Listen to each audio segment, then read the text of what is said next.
হুদাইবিয়া যুদ্ধের সময় মুসলমানরা পিপাসার্ত হয়ে যায়, মানুষগুলা পিপাসার্ত হয়ে যায়, মানুষের কাছে পানি নাই, ওযু করার মতো পানি নাই, পান করার মতো পানি নাই। ওয়া রাসূলুল্লাহ সাল্লাল্লাহু আলাইহি ওয়াসাল্লাম বাইনা ইয়াদাইহি রাকওয়া, আল্লাহর রাসূলের কাছে চামড়ার একটা পাত্র ছিল। রাকওয়াতুন শব্দের অর্থ চামড়ার পাত্র। এই পাত্রবর্তী পানি ছিল। ফাতাওয়াদ্দা মিনহা, আল্লাহর রাসূল ওই চামড়ার পাত্রের পানি দিয়ে ওযু করলেন। সুম্মা আকবালান নাস নাহওয়া, জনগণ আল্লাহর রাসূলের দিকে আসলেন। রাসূল বললেন, মা লাকুম, কি ব্যাপার, তোমাদের কি হলো, তোমরা কেন আমার দিকে আসলা? জনগণ জবাব দেয়, ইয়া রাসূলুল্লাহ, লাইসা ইনদানা মাউন নাতাওয়াদ্দাউ বিহি ওয়ালা নাশরাবু, আমাদের কাছে ওযু করার মতো, পানি পান করার মতো কোনো পানি নাই, তাই আমরা আপনার কাছে আসলাম। ইল্লা মা ফি রাকওয়াতি, আপনার এই চামড়ার পাত্রে যেই পানি আছে এই পানি ছাড়া আমাদের কাছে এই কাফেলার মধ্যে সামান্য কোনো পানি নাই। এবার দেখেন কি করছে। জাবের রাদিয়াল্লাহু তাআলা আনহু বলেন, ফাওয়াদা নবী সাল্লাল্লাহু আলাইহি ওয়াসাল্লাম ফি রাকওয়াতিহি, আল্লাহ নবী তার আঙ্গুল মুবারকগুলা ওই চামড়ার পাত্রের মধ্যে রাখলেন। কোথায়? এবার দেখেন কি, ওয়া কানাল মাউ ইয়াফুর কামসালিল উয়ুন, চামড়ার পাত্রের মধ্যে আল্লাহ রাসূল হাত মুবারক রাখার পর আঙ্গুল থেকে মুসলমানরা তাকায় দেখে ঝর্ণার মতো পানি বের হওয়া শুরু হয়ে যায়। এটা সহিহ বুখারীর বর্ণনা, 4152 নম্বর হাদিস। হাদিস এইভাবে যখন পানি বের হইতেছে, হাদিস শেষ হয় পুরাটা। হযরত জাবের বর্ণনাকারী হাদিসের, হযরত জাবের রাদিয়াল্লাহু তাআলা আনহুর ছাত্রের নাম সালিম। কি নাম? সালিম। এই সালিম রাহমাতুল্লাহি আলাইহি প্রশ্ন করলেন, কাম কুনতুম ইয়াউমা ইযিন, এই যে আল্লাহ রাসূলের আঙ্গুল মুবারক থেকে পানি বের হওয়া শুরু হলো, আপনারা সেদিন কি পরিমাণ সাহাবা ছিলেন একটু আমাদেরকে বলেন। হযরত জাবের জবাব দেয়, কুন্না খামসা আশারাতা মিআতান, আমরা সেদিন 1500 সাহাবা ছিলাম। কয় হাজার? এই সামান্য পানি দিয়ে 1500 সাহাবা আমরা পানি দিয়ে প্রয়োজন পুরা করলাম। না, হাদিস শেষ হয়নি। সাহাবা হযরত জাবের বলেন, লাউ কুন্না মিআতা আলফিন, আমরা যদি ওই দিন 1,00,000 সাহাবা থাকতাম, লা কাফানা, ওই পানি যথেষ্ট হতো। সুবহানাল্লাহ। কয় লক্ষ সাহাবা? ওই পানি যথেষ্ট হয়ে যেত। রাসূল সাল্লাল্লাহু আলাইহি সাল্লামের নবুয়তের আরেকটা প্রমাণ, আঙ্গুল মোবারক থেকে পানি বের হলো। হযরত জাবের বলেন, 1500 সাহাবা ছিলাম, 1,00,000 থাকলেও কিছু হইতো না, ওই 1,00,000-এর জন্য এই পানি যথেষ্ট হয়ে যেত। 5 নাম্বার প্রমাণ, খাবার। খাবার বেড়ে গেছে। কি বেড়ে গেছে বলেন তো? খাবার। খাবার মুসলিম শরীফের হাদিস, 2040 নাম্বার হাদিস। আমাদের মাদ্রাসার পাঠ্যপুস্তক সিলেবাস অনুযায়ী 2040, মোট হাদিস সংখ্যা হবে 3033টা। আপনারা যারা মোবাইলে হাদিস চালান, অ্যাপস চালান, সেখানে মুসলিম শরীফের হাদিস আছে 7453টা। আমাদের মাদ্রাসার পাঠ্যপুস্তক অনুযায়ী বিলা তাকরার হাদিস হলো 3033টা। বিসমিল্লাহ। সে অনুযায়ী হাদিস নাম্বার 2040।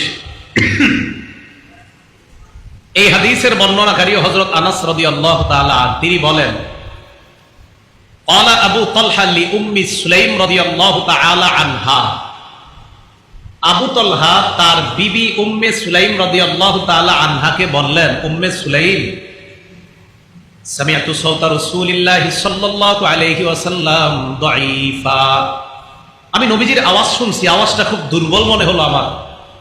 ফাআরিফু ফীহিল জুআ, নবীর আওয়াজে মনে হইল আল্লাহ নবীর প্রচন্ড ক্ষুধা। নবীর আওয়াজ শুনলাম, আওয়াজে মনে হলো রাসূল প্রচন্ড ক্ষুধার্ত সাল্লাল্লাহু আলাইহি ওয়াসাল্লাম। উম্মে সুলাইমকে আবু তালহা বললেন, ফাহাল ইনদাকি মিন শাই, ঘরে তোমার কাছে খাবার আছে কিনা? উম্মে সুলাইম জবাব দিলেন, নাম, হ্যাঁ খাবার আছে। বর্ণনাকারীকে আনাস, আর বর্ণনা করতেছে কাদের সম্পর্কে? স্বামী স্ত্রী দুইজন, আবু তালহা এবং তার বিবি উম্মে সুলাইম। হযরত আনাস বলেন যে হযরত আবু তালহা তার বিবিকে যখন বললেন খাবার আছে কিনা, উম্মে সুলাইম বললেন আছে। তখন তিনি ফাখরাজাত আকরাসাম মিন শাঈর, জবের কয়েক টুকরা রুটি বের করলেন। করার পর সুম্মা আখাযাত খিমারান লাহা, উম্মে সুলাইম তার একটা ওড়না নিছে, ওড়না, মাথায় যে ওড়না, এই ওড়না নেওয়ার পর দাসাতহু তাহতা সাউবি, রুটি কাপড়ের এক কোনায় পেঁচাইয়া আমার কাপড়ের নিচে দিয়ে দিছে। আরেক অংশ রদ্দাতনি বিবাদিহি, আরেক অংশ আমার মাথায় দিয়ে দিছে। এভাবে পুরো শরীরে পেঁচাইয়া আরেক অংশ এইভাবে দিয়ে দিছে। কেন? আমি যাতে রুটিগুলা চুপি চুপি নিয়ে যাই গুজায়া, কারণ আল্লাহ রসুলের সামনে অনেক সাহাবা সব ক্ষুধার্ত, নবী যাতে একা খাইতে পারে তাই আমারে বললেন চুপে চুপে যেন রসুলের কাছে রুটিগুলা নিয়ে যাই। তো হযরত আনাস বলেন, সুম্মা আরসালাতনি ইলা রাসূলিল্লাহি সাল্লাল্লাহু আলাইহি ওয়াসাল্লাম, উম্মে সুলাইম আমাকে ওইভাবে আল্লাহ রসুলের কাছে পাঠিয়ে দিলেন। নবীজির কাছে যাওয়ার পর ওয়াজাদতু রাসূলুল্লাহি সাল্লাল্লাহু আলাইহি ওয়াসাল্লাম জালিসান ফিল মসজিদ, আল্লাহ রসুলকে মসজিদের মধ্যে বসা অবস্থায় পাইলাম। ওয়ান নাসু মাআহু, আল্লাহ রসুলের সামনে দেখলাম সাহাবারা বসা। ফাকুমতু আলাইহিম, আমি তাদের সামনে দাঁড়াইলাম। আমি দরজায় গিয়ে দাঁড়াইছি, নবীজি আমার দিকে তাকাইছে। হাদিসটা মন দিয়ে বুঝেন। নবীজি আমারে কিছু বলার আগেই প্রশ্ন করলেন, আও সালাকা আবু তালহা, কি আনাস, তোমারে কি আবু তালহা পাঠাইছে? হযরত আনাস জবাব দিলেন, নাম ইয়া রাসূলুল্লাহ, জি হুজুর, আমাকে আবু তালহা তার বিবি উম্মে সুলাইম ওই পরিবারের পক্ষ থেকে আমাকে আপনার কাছে পাঠাইছে। বলেন আসল কথা। নবীজি বললেন, আলী তাআম, খাবারের জন্য পাঠাইছে। আসলেই তো খাবারের জন্যই। হযরত আনাস আর বলে না আমি গুজে আপনার জন্য খাবার আনছি, এটা বলে না, বলে নাম ইয়া রাসূলুল্লাহ, হ্যাঁ খাবারের জন্য পাঠাইছে। ফাকালা রাসূলুল্লাহ সাল্লাল্লাহু আলাইহি ওয়াসাল্লাম লিমান মাআহু কুমু, নবীজির সামনে যে সাহাবারা সবাইকে আল্লাহ নবী বললেন, ও সাহাবারা সবাই চলো আবু তালহার বাড়িতে দাওয়াত খাইতে যাবো। হযরত আনাস বলতেও পারে নাই, হুজুর আমি তো আপনার জন্য বুইজা রুটি আনছি। এটা বলার আগে নবীজি কয় চলো চলো আবু তালহার বাড়িতে দাওয়াত আছে। বাসায় কিন্তু কিচ্ছু নাই, রুটি টুটি বাসায় এখন আর নাই, সব ওই জায়গায়। আনাস রাদিয়াল্লাহু তাআলা আনহু বলেন, আমি পেরেশান হয়ে গেলাম, এখন কি করি? ফানতালাকা আনতালাক্তা বাইনা ইয়াদাইহি, আল্লাহর নবী চলতে লাগলেন, আমি আগে আগে চলতে লাগলাম। হাত্তা আজিতু আবু তালহা, আবু তালহার কাছে আসলাম। আসার পর ফাখবারতুহু, পুরা ঘটনা কইলা বললাম। আবু তালহা তার বিবির কাছে যায়, যাওয়ার পর বলে, উম্মে সুলাইম জা রাসূলুল্লাহি সাল্লাল্লাহু আলাইহি ওয়াসাল্লাম বিন্নাস ওয়া লাইসা ইনদানা মা নুতইমুহুম, ও উম্মে সুলাইম, আল্লাহর নবী তো বিশাল বড় এক বাহিনী নিয়ে আমাদের বাড়িতে আসতেছে, আর এই পরিমাণ খাবার তো নাই যে খাবার দিয়ে এতগুলা মানুষের মেহমানদারি করতে পারি, এখন কি করা? উম্মে সুলাইম জবাব দিলেন, আল্লাহু ওয়া রাসূলুহু আলাম, আল্লাহ আর আল্লাহর নবী ভালো জানে। মহিলা জবাব দিলেন, আল্লাহ আল্লাহ নবী ভালো জানে, তুমি চুপচাপ থাকো, আসুক। সুবহানাল্লাহ, ঘরে কিছু নাই। নবীজি বাসার সামনে আসলেন। ফানতালাকা আবু তালহা, আবু তালহা আল্লাহ নবীকে ইস্তেকবাল করার জন্য বের হলেন। হাত্তা লাকিয়া রাসূলুল্লাহ সাল্লাল্লাহু আলাইহি ওয়াসাল্লাম, আল্লাহ নবীর সাথে সাক্ষাৎ করলেন। সাক্ষাৎ করার পর আল্লাহ নবী আবু তালহাকে বললেন, আবু তালহা চলো বাসায় যাই। ফাদাখালা, দুজন ঘরে প্রবেশ করলেন, সাহাবারা বাহিরে আছে। আবু তালহার সাথে ঘরে ঢোকার পর আল্লাহ নবী বললেন, হালুম্মি ইয়া উম্মা সুলাইম, ও উম্মে সুলাইম ঘরে কি আছে আমার সামনে আনো। উম্মে সুলাইম হযরতে আনাসের কাছ থেকে ওই যে রুটিগুলা নিয়ে আল্লাহ নবীর সামনে পেশ করলেন। নবীজি রুটিগুলা দেখা আল্লাহ নবী বললেন, আমার রাসূলুল্লাহ সাল্লাল্লাহু আলাইহি ওয়াসাল্লাম লুফাত, আল্লাহ নবী বললেন রুটিগুলা যেন টুকরা টুকরা করা হয়। উম্মে সুলাইম রুটিগুলা টুকরা টুকরা করার পর নবীজির সামনে উকাতাল্লাহ, বাসা থেকে ঘি দিছে। ঘি কি আছে বলেন তো? ঘি। নবীজির বললেন, হুজুর তরকারি নাই ঘরে, ঘি আছে। ঘি আর রুটি খাইতে কেমন লাগে আল্লাহ ভালো জানে। বাকি নবীজি যে ঘি আর রুটি খাইছে, নিশ্চিত ওই ঘি আর রুটি অনেক মজা ছিল। রাসূল আকরাম সাল্লাল্লাহু আলাইহি সাল্লাম ঘি আর রুটি যখন দেখলেন, দেখার পর হযরত আনাস বলেন, সুম্মা ক্বালা মা শাআ আল্লাহু আইয়াকুলা, ওই নবীজি কি জানি বলছে, জানি না, আল্লাহ জানে কি জানি বলছে। নবীজি মুখে কিছু একটা বলছে, কি বলছে আল্লাহ জানে। এবার আল্লাহ নবী বললেন, ইযাল্লি আশারা আনাস, বাহির থেকে যাও আমার 10 জন সাহাবাকে ঘরে আসতে বলো। হযরতে আনাস বলেন, 10 জন সাহাবা ঘরে আনলাম। আনার পর নবীজি বললেন, তাদেরকে বলো রুটি খাইতে আর ঘি খাইতে। তারা রুটি খায় আর ঘি খায়। 10 জন পরিতৃপ্ত হয়, বাহিরে যা। আল্লাহ নবী কয়, ইযাল্লি আশারা, আরো 10 জনকে আসতে বলো। আরো 10 জন আসে। আবার আল্লাহ বলেন আরো 10 জন আছে এইভাবে করতে করতে ওয়ান্নাসু সাবউন আও সামানুনা 70 জন বা 80 জন সাহাবা পরিতৃপ্ত হয়ে রুটি খায়। কয়জন? রুটি ছিল কয়েক টুকরা, রুটি ছিল কয়েক টুকরা। তো হযরত আনাস বলেন সেদিন দেখলাম কি আজীব ঘটনা ঘটাইলো বাড়িতে। রাসূল আকরাম সাল্লাল্লাহু আলাইহি সাল্লামের নবুয়তের আরেকটা প্রমাণ পাইলাম, খাবার বেড়ে যাওয়া। 6 নাম্বার আরেকটা প্রমাণ, দুধ বেড়ে যাওয়া। দুধ বলেন কি বেড়ে যাওয়া? দুধ। দুধ সহিহ বুখারী হাদিস নাম্বার 6452 নাম্বার হাদিস, 6452 6452, মোট হাদিস সংখ্যা হবে 7563টা। রাসূলের সাহাবা আবু হুরায়রা রাদিয়াল্লাহু তাআলা আনহুর বর্ণনা, তিনি বলেন ইন্নী কুনতু লা আ'তামিদু বিকাবিদি আলাল আরদি মিনাল জু'i। আল্লাহ কসম, মাঝে মাঝে আমার এমন হইতো ক্ষুধার যন্ত্রণায় আমি এইভাবে উবুর হয়ে বইরা থাকতাম, ক্ষুধার যন্ত্রণায়। আবু হুরায়রা বলেন ওয়া ইন কুনতু লা আশুদ্দুল হাজারা আলা বাতনি মিনাল জু'। মাঝে মাঝে ক্ষুধার যন্ত্রণায় পেটের মধ্যে পাথর বাঁধতাম। আবু হুরায়রা বলেন ফাকাতু ইয়াওমান আলা আত-তারিক আল্লাযী ইয়াখরুজুনা ফীহি রাসূলুল্লাহ সাল্লাল্লাহু আলাইহি ওয়াসাল্লাম ওয়া আবু বকর ওয়া উমর। একদিন আমি ক্ষুধার যন্ত্রণা সহ্য করতে না পেরে রাস্তার মধ্যে বসলাম। যেই রাস্তা দিয়ে আল্লাহ নবী যায়, আবু বকর যায়, ওমর যায়, ওই রাস্তার মধ্যে বসলাম ক্ষুধার যন্ত্রণা সহ্য করতে না পেরে। আবু হুরায়রা বলেন রাস্তায় বসে আছি, ফামাররা বি আবু বকর, আমার সামনে দিয়ে আবু বকর সিদ্দিক রাদিয়াল্লাহু তাআলা আনহু গমন করলেন। ফাসআলতুহু আন আয়াতিন মিন কিতাবিল্লাহ, আল্লাহর কোরআনের একটা আয়াত সম্পর্কে আমি তাকে জিজ্ঞাসা করলাম। কাকে? আবু বকর সিদ্দিককে। কাকে? আবু বকর সিদ্দিককে কোরআনের এক আয়াতের ব্যাপারে জিজ্ঞাসা করলাম। আবু হুরায়রা বলেন মা সাআলতুহু ইল্লা লিউশবিআনি, আমার জিজ্ঞাসা করার উদ্দেশ্য শুধুমাত্র একটা। প্রশ্ন করার পরে আবু বকর আমাকে বলবে আবু হুরায়রা কিছু খাইছো কিনা? আমি বলবো না খাই নাই, তাহলে উনি আমাকে খাওয়াবে। এটাই ছিল প্রশ্ন করার উদ্দেশ্য। আবু বকর সিদ্দিককে প্রশ্ন করার উদ্দেশ্য এই যে আমি প্রশ্ন করার পর আবু বকর সিদ্দিক আমাকে বলবে আবু হুরায়রা কিছু খাইছো? তো আমি বলবো না খাই নাই, তখন উনি আমাকে নিয়ে খাওয়াবে। এই ছিল আমার টার্গেট, আসলে প্রশ্ন কিছু না। তো আবু হুরায়রা বলেন ফামাররা ওয়া লাম ইয়াফআল, উনি প্রশ্ন শুনলেন, কথাবার্তা বইলা চলে গেছে, কিছুই কয় না আমারে, খামু কিনা এই জাতীয় কিছু কয় না, চলে গেছে। সুম্মা মাররা বি উমর, এরপরে হযরত ওমর আমার সামনে দিয়ে রওনা করলেন। ফাসআলতুহু আন আয়াতিন মিন কিতাবিল্লাহ, হযরত ওমরকে আল্লাহর কোরআনের একটা আয়াতের ব্যাপারে জিজ্ঞাসা করলাম। মা সাআলতুহু ইল্লা লিউশবিআনি, ওমরকে ওই কারণেই প্রশ্ন করলাম, ওমর আমাকে বলবে আবু হুরায়রা কিছু খাইছো কিনা?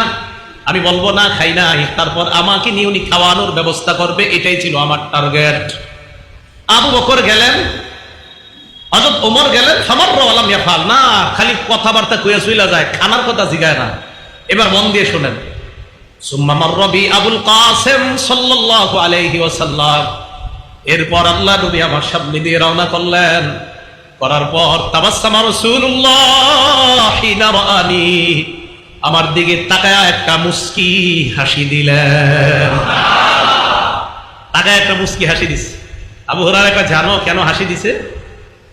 নবীজি সাল্লাল্লাহু আলাইহি ওয়াসাল্লাম আরাফা মা ফি নাফসি ওয়া মা ফি ওয়াজহি, আমার মনে কি আছে আর আমার চেহারায় কি ফুইটা উঠছে আল্লাহ নবী বুঝতে পারছে, তাই নবীজি একটা মুস্কি হাসি দিছে।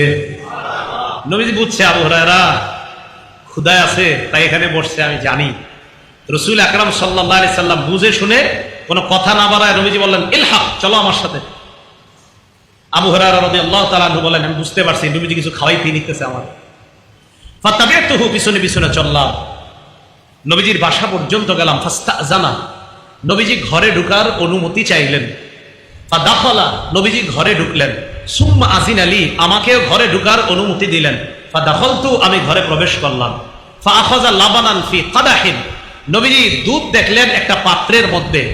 তো এই পাত্রের দুধ দেখে আল্লাহ রাসূল প্রশ্ন করলেন মিন আইনা হাদাল লাবান, এই দুধ কোত্থেকে আসছে? ঘরের ভিতর থেকে আম্মা জান জবাব দিলেন এই দুধ আপনার কাছে হাদিয়া হিসাবে আসছে। আম্মা জান বললেন আহদাহু ফুলানুন আও ফুলানা, ইয়া রাসূলুল্লাহ, এই দুধ অমুক নারী অথবা অমুক পুরুষ আপনার কাছে হাদিয়া পাঠাইছে। হাদিয়া, সদকা না। বলেন তো দুধটা কিসের? হাদিয়া। আল্লাহ নবী বললেন, আবু হুরায়রা দুধটা নাও। তো দুধ নিস। আবু হুরায়রা কয়, মনে করছে আমারে বলবে পান করো। আমি মনে করছি দুধ নেওয়ার পর আমাকে বলবে তুমি দুধটা খাও। এটা না বইলে আমারে বলতেছি, আবু হুরায়রা চলো। কোথায়? মসজিদে চলো। সুবহানাল্লাহ। আবু হুরায়রা রাদিয়াল্লাহু তাআলা আনহু বলেন, মসজিদে গেলাম।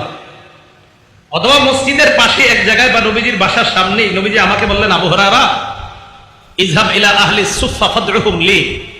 আহলে সুফফা, আমার ছাত্র আরো যারা আছে তোমার সাথী ভাই, সবগুলারে আমার কাছে দাওয়াত দিয়ে নিয়ে আসো।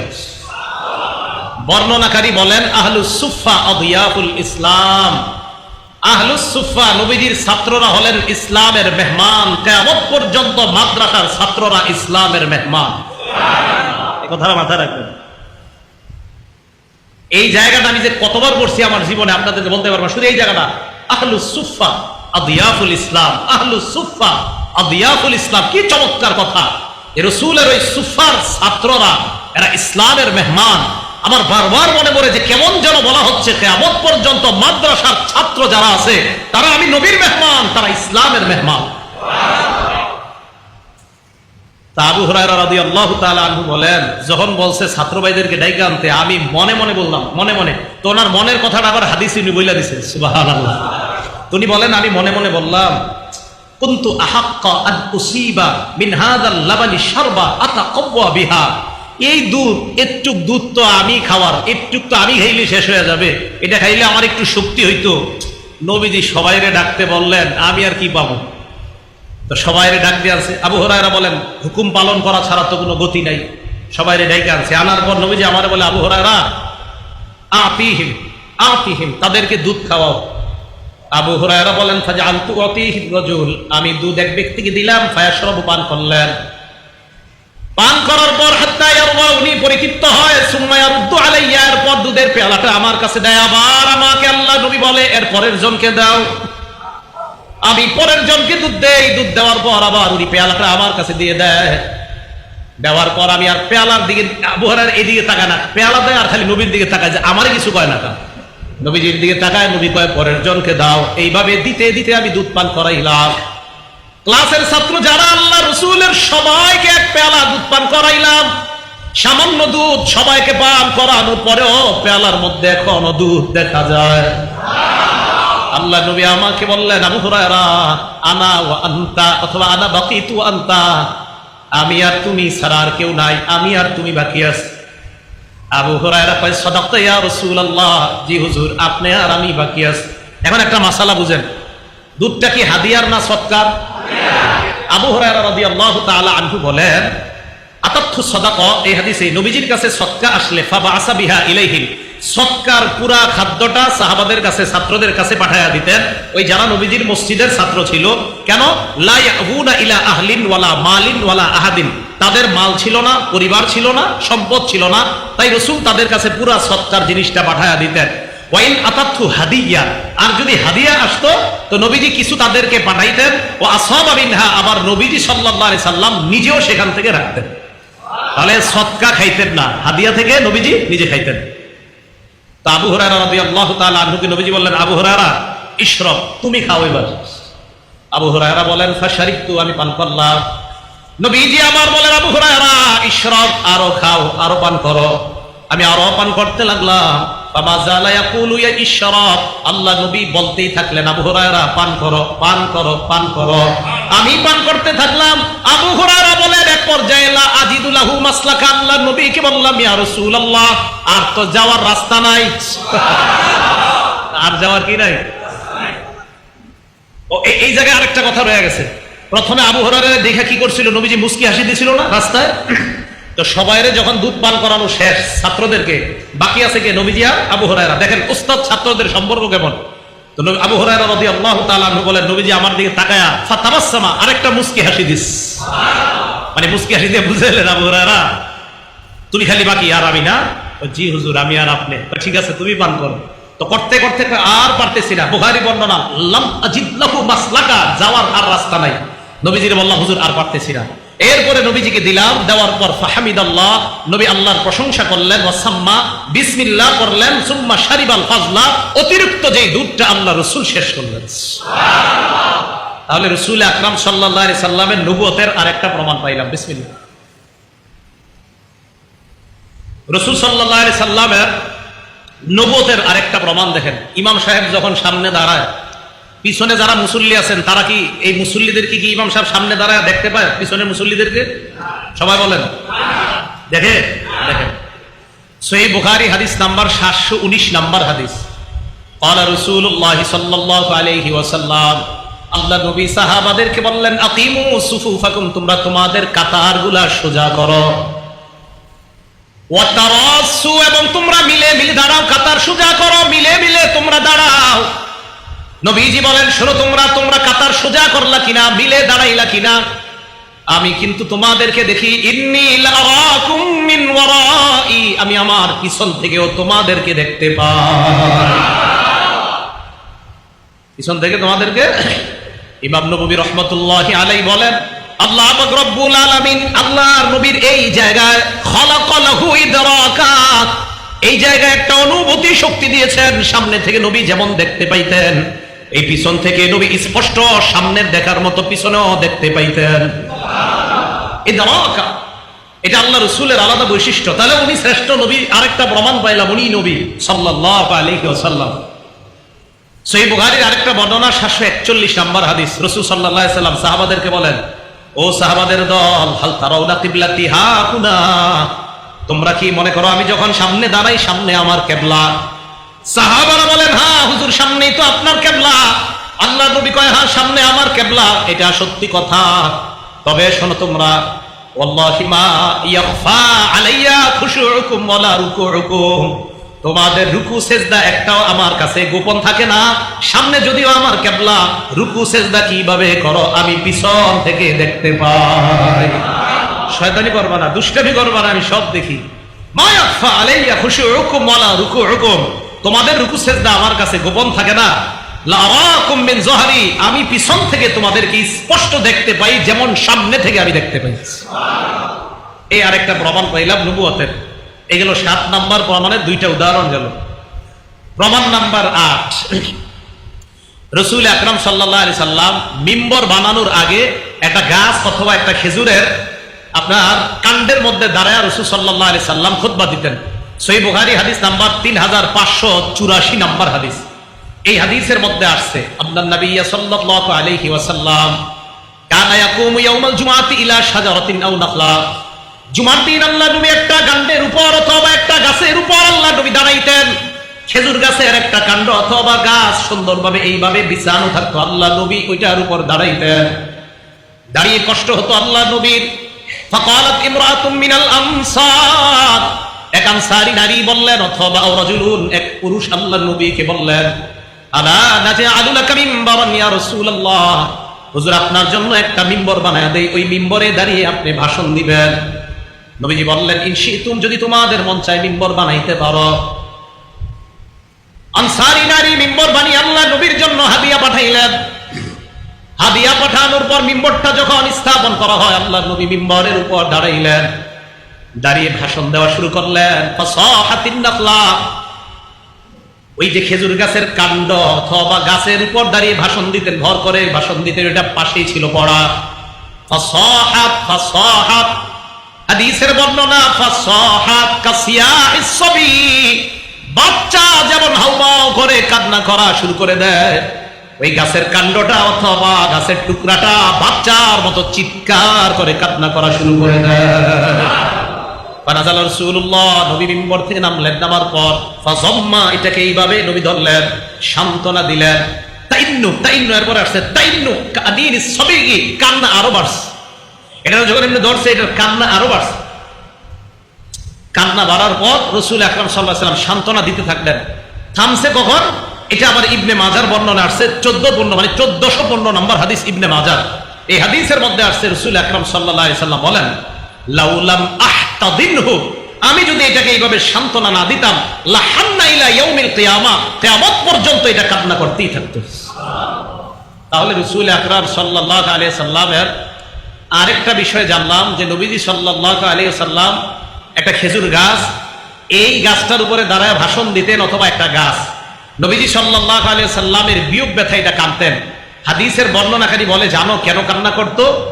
এই জন্য কানাত তাবকি আলা মা তাসমাউ মিনাজ যিকরি ইনদাহা, কেননা রাসূল সাল্লাল্লাহু আলাইহি সাল্লাম খুতবা দেওয়ার সময় যা যা বলতেন ওই গাছের কাণ্ডটা শুনতে পাইতো। এখন থেকে তো আর তার উপর দাঁড়াবে না, আর সে শুনতেও পাবে না, এই ব্যথায় সে কান্না করতে থাকছে। নবীজি সাল্লাল্লাহু আলাইহি সাল্লামের নবুয়তের অনেক প্রমাণ দেওয়া যায় এইভাবে, অসংখ্য অগণিত প্রমাণ আছে। শুধু এতটুকু প্রমাণ আমরা জানলাম যে আল্লাহ রাসূল সাল্লাল্লাহু আলাইহি সাল্লাম যে নবী এবং শ্রেষ্ঠ নবী, অসংখ্য প্রমাণ আমরা জানলাম। এই জন্য এই নবীজি সাল্লাল্লাহু আলাইহি সাল্লাম আমাদেরকে যা বলবে তা গ্রহণ করা, যা থেকে নিষেধ করা তা বর্জন করার হুকুম দিছে আল্লাহ। এই কথা আপনাদেরকে কেন বলতেছি? আমাদের সমাজে বর্তমান যুগে, আগে তো ছিল আপনার শুধুমাত্র ধোঁকা দিত বিভিন্ন ভাবে, এখন নতুন ধোঁকা শুরু হয়েছে। এই ধোঁকাটার নাম হলো, এক দল বের হয়েছে, তারা বলে যে শুধু কোরআন মানলেই চলবে, হাদিসের আর প্রয়োজন নাই, সুন্নতের প্রয়োজন নাই। কি মানলে চলবে বলেন তো? কোরআন। এজন্য আমাদের নবীর নবুয়তটা প্রমাণ করলাম দীর্ঘ সময়। কেন? যে কোরআনও লাগবে, হাদিসও লাগবে। বলেন, কোরআনও লাগবে, হাদিসও লাগবে। ইবনে মাজাহ 11 নম্বর হাদিস। এই হাদিসের মধ্যে আসছে রাসূল আকরাম সাল্লাল্লাহু আলাইহি সাল্লামের সাহাবা হযরত জাবেরের বর্ণনা, কুন্না ইনদা নবী সাল্লাল্লাহু আলাইহি ওয়াসাল্লাম, আমরা আল্লাহর নবীর কাছে আছি, আমরা আল্লাহর নবীর কাছে ছিলাম। ফাখাত্তা রাসূলুল্লাহ সাল্লাল্লাহু আলাইহি ওয়াসাল্লাম, খাত্তা, আল্লাহর নবী এইভাবে লম্বা একটা দাগ দিলেন। সুম্মা খাত্তা খাত্তাইনি আন ইয়ামিনি, বামে দুইটা দাগ দিলেন, ডানে দুইটা দাগ দিলেন। সুম্মা খাত্তা খাত্তাইনি আন শিমালি, বামে দুইটা দাগ দিলেন। দুদিকে দুইটা দাগ দেওয়ার পর আল্লাহ নবী সাহাবাদের দিকে তাকায় বললেন, হাযা সাবিলুল্লাহি মুস্তাকিমা, এটাই হলো আল্লাহর সোজা রাস্তা। এটা কি রাস্তা? মাঝের রাস্তাটার উপর ওয়াদা ইয়াদাহু ফিল খাত্তিল আওসাত, মাঝের রাস্তাটার উপর আল্লাহ নবীর হাত মুবারক রাখলেন। রাখার পর বললেন, হাযা সাবিলুল্লাহি মুস্তাকিমা, এটাই হলো আল্লাহর সোজা রাস্তা। ডানে রাস্তা, বামে রাস্তাগুলা রাসূল বললেন এইগুলা হলো শয়তানের রাস্তা। সোজা রাস্তায় আল্লাহ ডাকে, আমি ডাকি। বলেন, সোজা রাস্তায় আল্লাহ ডাকে, তার নবী ডাকে। সোজা রাস্তায় আল্লাহ ডাকে, তার নবী ডাকে। আশেপাশের বাঁকা রাস্তাগুলায় শয়তান ডাকে। কে ডাকে? ধরে বলেন, কে ডাকে? এবার মন দিয়ে বুঝেন, তাহলে শয়তান ডাকে। এবার পরের হাদিসটা শুনেন। তাহলে সোজা রাস্তা, বলেন কোরআন সুন্নাহর রাস্তা হলো সোজা রাস্তা। সবাই বলেন, এই বাংলাটাই বলবেন। বলেন, কোরআন সুন্নাহর রাস্তা সোজা রাস্তা। এখন সুন্নাহ কাকে বলে? মন দিয়ে বুঝবেন। কোরআন সুন্নাহর রাস্তা তো সোজা রাস্তা। সুন্নাহ, তো সুন্নাহ কারে বলে?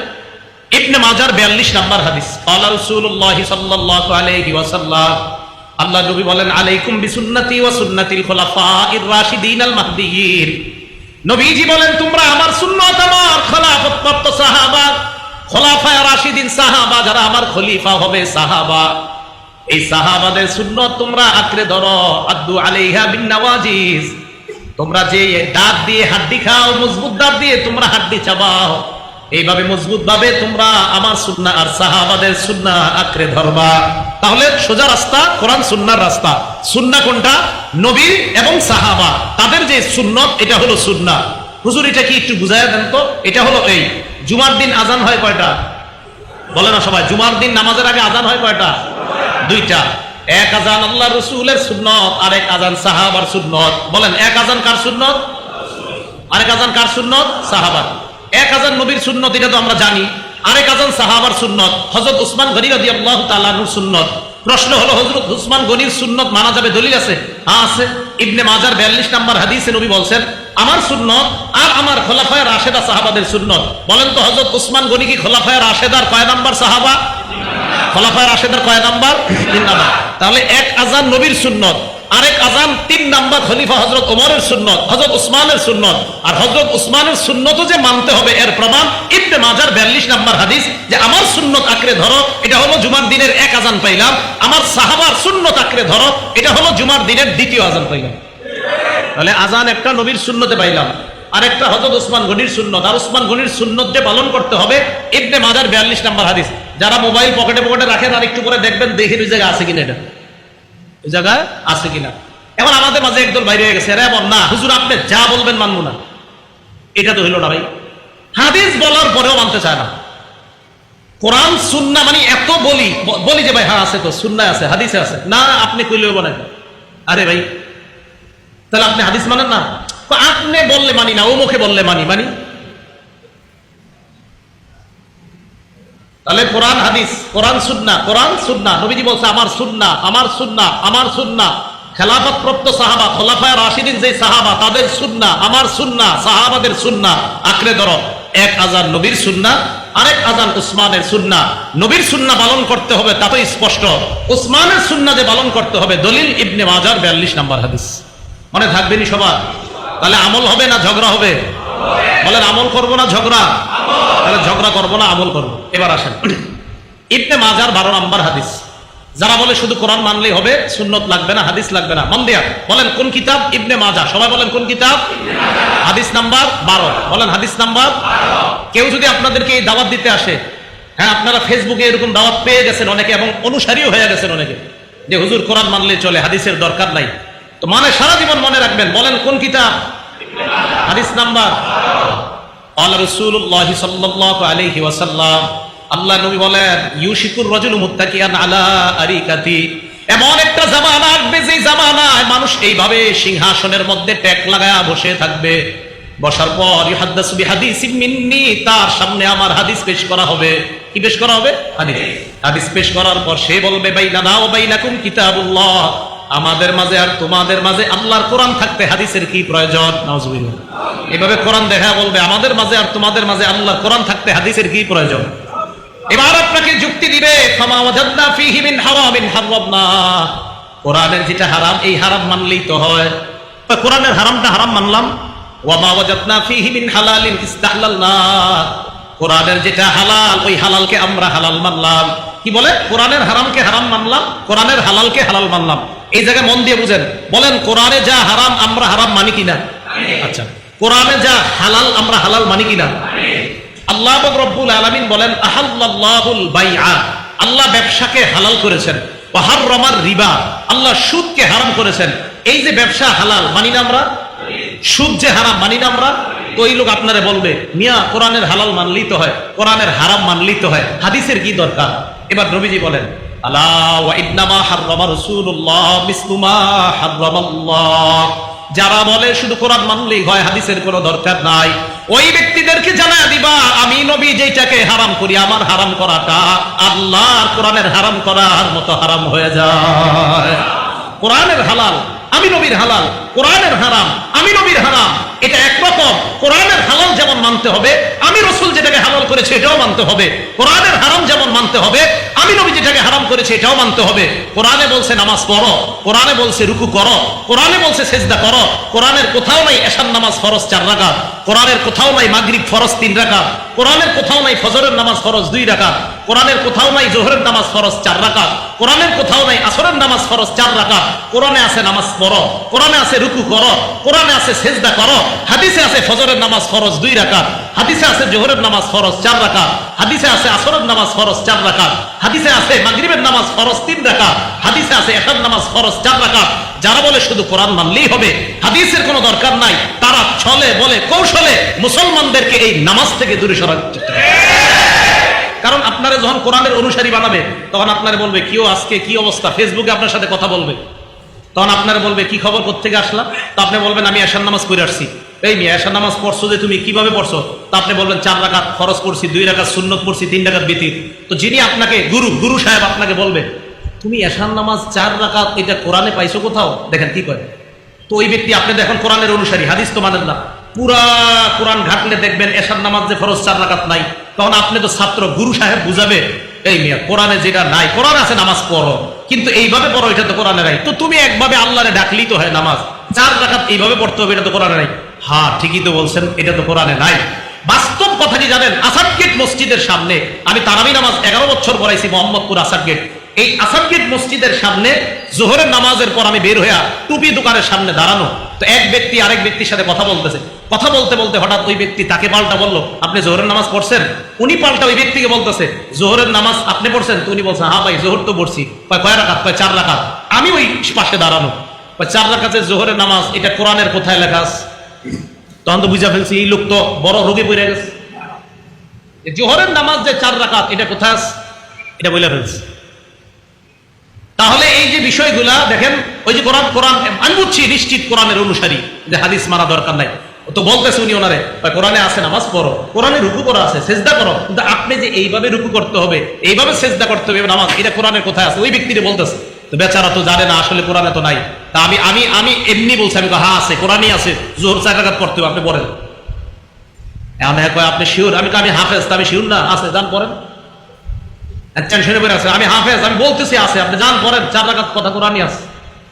এখন উনি কয় কোথায় আছে? তখন সূরা হাশরের এই আয়াত, আমি যে আয়াত আপনাদের সামনে পড়ছি, ওমা আতাকুমুর রাসূলু ফাখুযুহু, নবী তোমাদেরকে যা দিয়েছেন তোমরা গ্রহণ করো। নবী বলেছেন জোহরের নামাজ 4 রাকাত, অতএব 4 রাকাত পড়ো। এটা বললাম আমি, নবী যে বলছে জোহর 4 রাকাত পড়েন, আর নবীর কথা মানতে হবে, এটা আল্লাহ বলে দিয়েছে, পড়েন।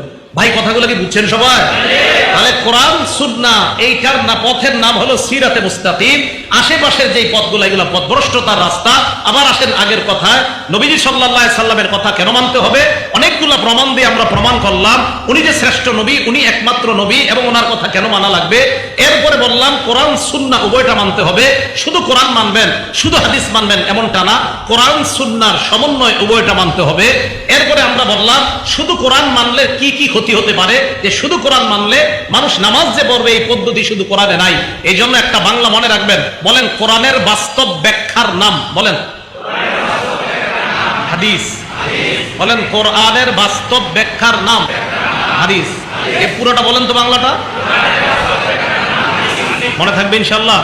আল্লাহ পাক রব্বুল আলামিন আমাদের সকলকে যে কথাগুলো বললাম শুনলাম, এই কথাগুলোর উপর আমরা যেন আমল করে আমাদের নিজেদের জীবনে আমরা কোরআন সুন্নাহ বাস্তবায়ন করে আমরা কবরে যাইতে পারি, আল্লাহ তৌফিক দান করেন। আমিন। ওয়া আখিরু দাওয়ানা আনিল হামদুলিল্লাহি রাব্বিল আলামিন।